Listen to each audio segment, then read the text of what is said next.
Good morning student. आज हम fifth semester से रिलेटेड इम्पोर्टेंट टॉपिक करेंगे। मध्यकालीन यूरोप में चर्च की भूमिका क्या रही। सबसे पहले देखिए, क्वेश्चन आपको लिखना कैसे है, बहुत इम्पोर्टेंट है, आता भी है एग्ज़ाम में और बहुत बोरिंग भी है। मतलब कैसे किया जाए वो डिफ़िकल्ट है, तो इसलिए क्या है यहाँ पर पूरा उसको देने का प्रयास किया है मेरे द्वारा। तो पहले इंट्रोडक्शन करेंगे कि मध्यकालीन विश्व में उस टाइम पीरियड में चल क्या रहा था। राज्य और चर्च के संबंध क्या है, एक विशेष महत्वपूर्ण स्थान रखते थे। ईसाई धर्म का उदय रोमन साम्राज्य में हुआ था। आरंभ में दलित और दरिद्र जनता ने क्या है इस धर्म को अपना लिया था। जल्दी ही क्या है यूरोप के में ये फैल जाता है और ईसाई धर्म की बढ़ती हुई लोकप्रियता को देख करके राज्य क्या है इसका विरोधी हो जाता है। मतलब जैसे ही चर्च की शक्ति बढ़ती चली जाती है, राजा क्या है अपने आप को उससे शक्तिशाली दिखाने का प्रयास करता है। और रोमन सम्राट अपने आप को क्या है देवता के रूप में स्वीकार करते थे, लेकिन धीरे धीरे क्या होता है ईसाई धर्म को शासक वर्ग ने भी क्या है अपनाना शुरू कर दिया था। और वो शासक थे कॉन्स्टेंटाइन और जूलियन।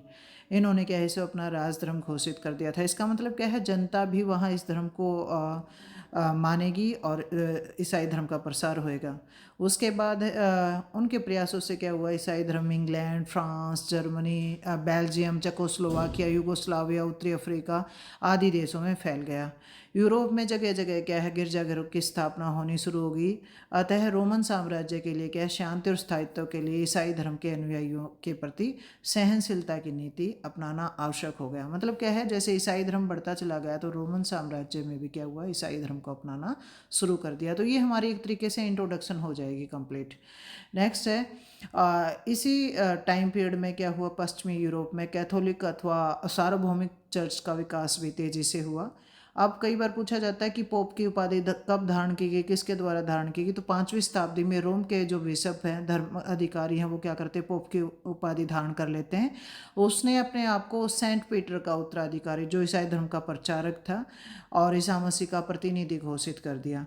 आगे चल करके क्या बिशप की नियुक्ति राजा के द्वारा की जाने लगी, परंतु रोम का चर्च राज्य के इस प्रकार के हस्तक्षेप को अनुचित समझता था। मतलब राजा के द्वारा नियुक्ति नहीं होनी चाहिए, उनका खुद का अधिकार होना चाहिए और धार्मिक मामलों में पूर्ण स्वतंत्रता का पक्षधर था।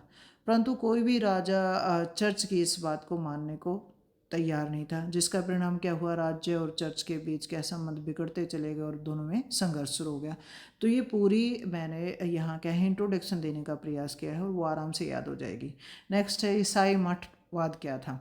तो मठवाद क्या है, ग्रीक भाषा के शब्द मोनोकोस से निकला हुआ है, जिसका अर्थ है एकांतवासी व्यक्ति। मतलब जो एकांत में रह करके ज्ञान की बातें बताते थे वो मठवासी थे।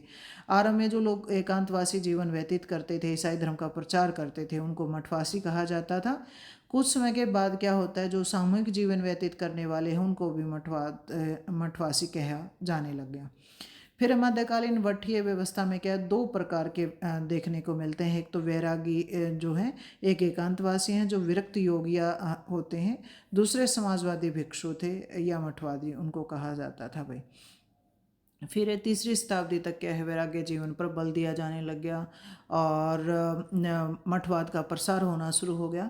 मिस्रवासी संत एंटोनी ने प्रसिद्ध था, जिसने क्या किया उसे वैरागियों का पिता कह करके पुकारा जाता है। मठवाद का प्रसार उसने किया। आगे चलकर क्या क्या है बहुत से मठ बनते चले गए और उसमें संत वेबस्टिस्ट ने मठवादियों के लिए क्या है, अब मठ ज़्यादा होंगे तो क्या है कुछ नियम कानून ज़रूर होने चाहिए, तो इसलिए क्या है नियम बनाने शुरू कर दिए गए। फिर है मठीय सुधार अथवा कलूनी मठ सुधार। तो ईसाई धर्म में हमने बताया कि बहुत से मठ बनना शुरू हो गया और उसके लिए क्या कुछ नियम कानून जरूरी हो गए ना। नहीं तो क्या होता है, अगर मठों के पास या प्रमुख जो धर्माधिकारी उनके पास भूमि होती चली गई तो वो क्या है विलासी जीवन जीना शुरू कर दिया उन्होंने। इसलिए क्या है सुधार आंदोलन चलता है उसमें भी सुधार करने के लिए। तो ईसाई धर्म के आरंभिक समय में यूनानी तथा लैटिन नाम के दो संप्रदाय थे और इन दोनों संप्रदायों में भेदभाव रहता था। आगे चल करके क्या है इसके बहुत से संप्रदाय बनते चले गए, मठों का निर्माण होता चला गया। इन्हीं मठों में से में एक संप्रदाय में ग्रेगरी महान, जो बाद में क्या है पोप बनते हैं, भिक्षु रहे हैं और वो क्या करते हैं शिक्षा संहिता का प्रचार करते हैं, मठों का निर्माण में सहयोग करते हैं, कुछ नियम कानून वो बनाते हैं। और हमने बताया था कि इस टाइम पीरियड में क्या होता है, मठवासी विलासी जीवन जीना शुरू कर देते हैं, तो सुधार शुरू हो जाता है। और इस समय कॉलोनी सुधार आंदोलन जोर पकड़ना शुरू हो जाता है और शीघ्र ही कॉलोनी मठ की प्रसिद्धि दूर दूर तक फैल जाती है। कॉलोनी मठाधीश को बिना करके भूमि प्रदान कर दी जाती है। कॉलोनी मठ के अधीन 300 मठ भी आ जाते हैं और उसका मठाधीश कहाँ, कॉलोनी में निवास करता है, इसलिए इसको कॉलोनी मठ सुधार कहा जाता है।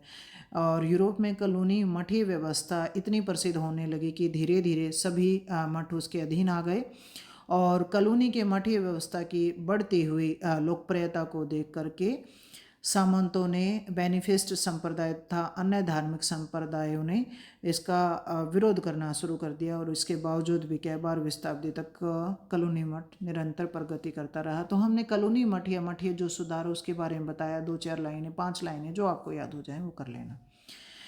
नेक्स्ट है भी चर्च और राज्य के बारे में। ये तो क्या है, हमने चर्च का सिर्फ इंट्रोडक्शन दिया कि ईसाई मठवाद क्या है या सुधार कैसे चला।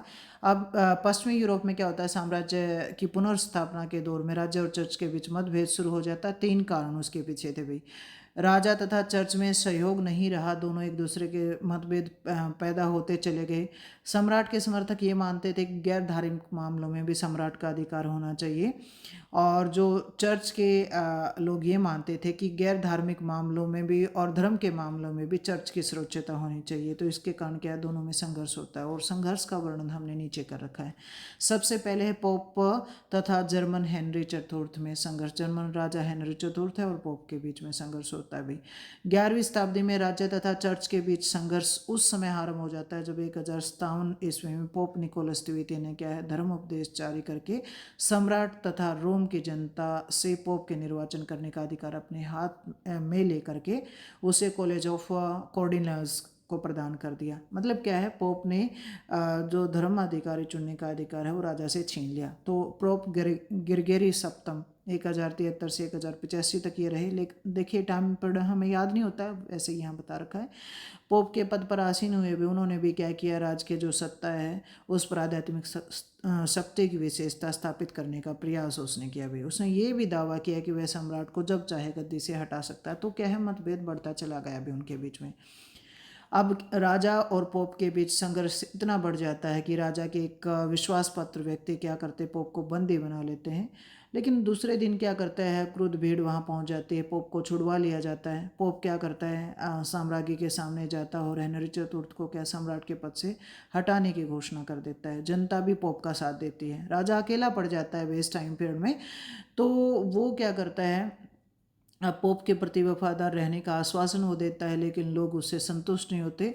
सब मिलकर के निश्चित करते हैं कि आसमबर्ग क्षेत्र में एक सभा होगी और इस सभा में क्या है, अगर आवश्यकता पड़ी तो नए राजा का चुनाव होगा। अब जर्मन सम्राट को ये लगा कि वो उसको पद से हटा दिया जाएगा, तो परिस्थितियों को भांपते हुए वो क्या करता है, आसमबर्ग जाने से पहले ही पोप के सामने जाता है।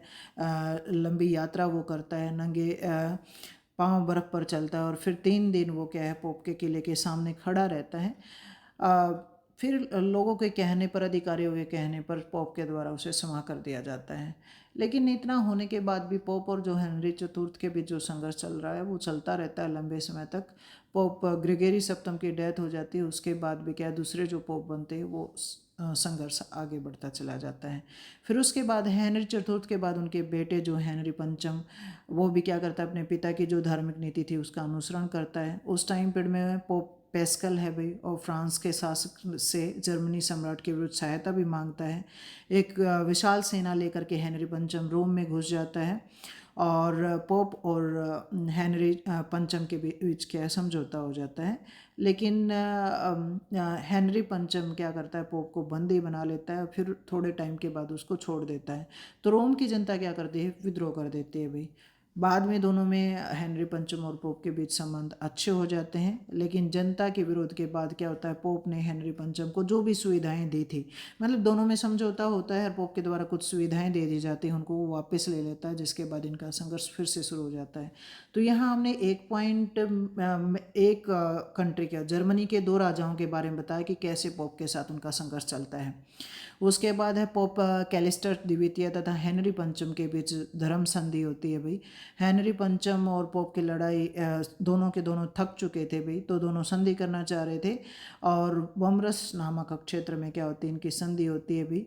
और सम्राट को की भी कुछ अधिकार प्राप्त हो जाते हैं, जैसे पद प्रतिष्ठापन का अधिकार वो त्याग देता है, विस्फोर है, वोटों का चुनाव अधिकार स्वतंत्र रूप से चर्च को चला जाता है। पोप ने भी चुनाव में क्या है, सम्राट तथा उसके प्रतिनिधियों के उपस्थित होने की बात स्वीकार की। नियुक्तियां एवं चुनाव में क्या विवाद होने की स्थिति में सम्राट को अंतिम निर्णय का अधिकार प्रदान कर दिया गया। पादरियों को भी भूमि तथा नागरिक एवं कानूनी अधिकार भी देने का अधिकार सम्राट को दे दिया गया। मतलब क्या है, कुछ पोप के पास रह गए और कुछ सम्राट के पास रह गए। और इस संधि में क्या है, जो 50 वर्षों से जो संघर्ष चला रहा था वो अस्थायी समय के लिए क्या है, थम जाता है, मतलब ख़त्म नहीं हुआ है। जर्मनी के साथ साथ इंग्लैंड फ्रांस के राजा भी क्या करते हैं, पोप के बीच जो झगड़ा चल रहा था वो ख़त्म हो जाता है। तो ये चर्च के लिए एक बड़ी उपलब्धि थी। उसके बाद होने स्टोफेन राजवंश आया और चर्च के बीच क्या संघर्ष रहा। वर्म्स की संधि के बाद क्या होता है, स्थायी शांति स्थापित नहीं हो पाई है। उसके बाद क्या होता है, चर्च और फिर ये राजवंश जो है इसके बीच संघर्ष चल पड़ता है। यह संघर्ष लगभग 100 वर्षों तक चलता रहता है। इसका मूल कारण क्या है, चर्च तथा राज्य में बड़ा कौन है, विश्व पादरी बड़ा है या विश्व राजा बड़ा है। इस संघर्ष ने यूरोप में न केवल राजनीतिक अस्थिरता उत्पन्न की है बल्कि विभिन्न स्थानों पर हिंसा भी हुई है। पोप अलेक्जेंडर द्वितीय तृतीय जो है वो अपने आप को श्रेष्ठ समझता है, महत्वाकांक्षी है, और सम्राट फेडरिक बारबोसा के बीच संघर्ष होता है और बहुत आक्रामक हो जाता है। परिणाम स्वरूप क्या होता है, इस संघर्ष में राज्य की पराजय हो जाती है और अपमानित फेडरिक ने क्या किया, वेनिस में 1177 ईस्वी में समझौता कर लिया। तो यहाँ फेडरिक और इसके बीच में क्या है, समझौता हो जाता है भाई।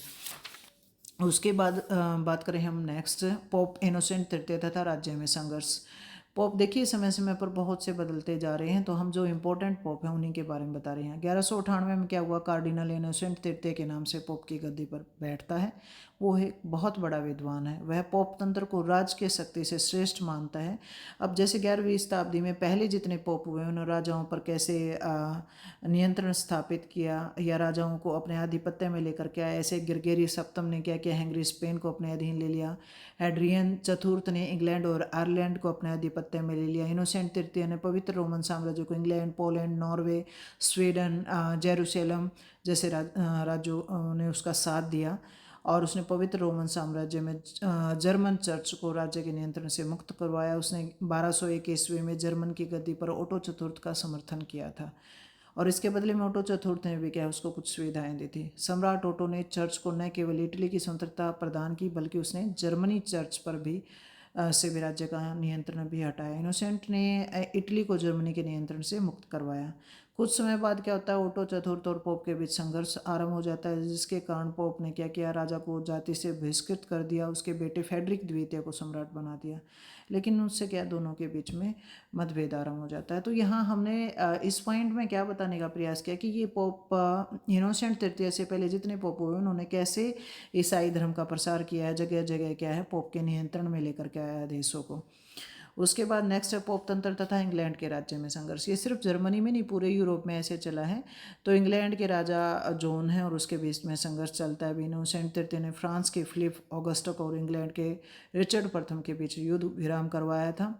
वह इंग्लैंड के राजा जॉन का विरोध करता था। 1215 में जो मैग्ना कार्टा हुआ जिसमें सामंतों ने ज़बरदस्ती राजा से हस्ताक्षर करवाए, उसके कारण क्या होता है, पोप और राजा के बीच में मतभेद पैदा हो जाता है और कुछ समय के बाद क्या है, दोनों की डेथ हो जाती है। तो इनका ये संघर्ष चलता रहता है इंग्लैंड में भी। फिर है फेडरिक द्वितीय तथा पोप तंत्र के बीच संघर्ष।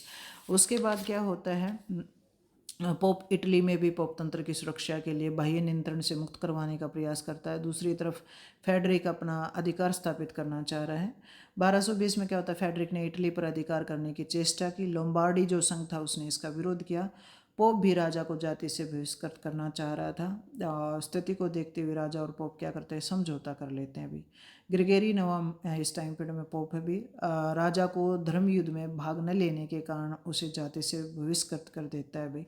मतलब इस टाइम पीरियड में धर्म युद्ध चल रहे थे और फेडरिक द्वितीय नहीं पहुंच पाता है, इसके कारण दोनों में क्या है संघर्ष चलता रहता है लंबे समय तक। उसके बाद फेडरिक द्वितीय के जितने भी उत्तराधिकारी आए हैं उनमें भी क्या है, पोप और राज्य के बीच में संघर्ष रहता है और उनके साथ भी पोप और राजा का संघर्ष चला और इसमें क्या है, लास्ट में पोप तंत्र की विजय होती है। मतलब क्या है, धर्म जीत जाता है राज्य से।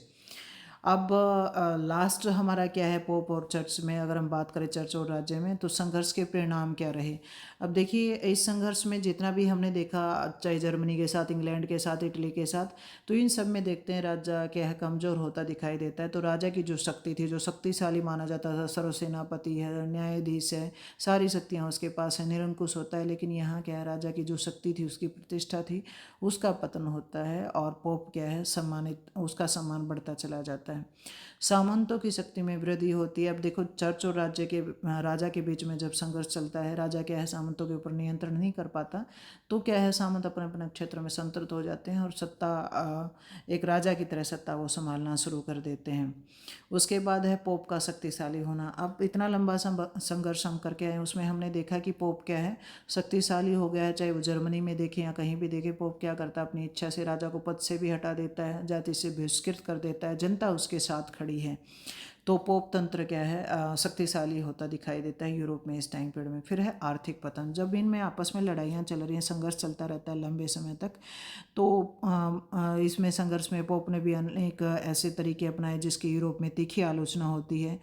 और राजा भी क्या है, उनके साथ संघर्ष करता रहता है, तो आर्थिक स्थिति क्या है, मजबूत नहीं कर पाते हैं भाई, आर्थिक तंत्र कमज़ोर हो जाता है। फिर है शांति का अंत। जब इतना लंबा संघर्ष चलता है राजा के बीच में, पोप के बीच में, धर्म और राज्य लड़ रहे हैं, तो इसमें क्या अराजकता की स्थिति आ जाती है। कभी जनता राजा के साथ खड़ी है, कभी जनता धर्म के साथ खड़ी है।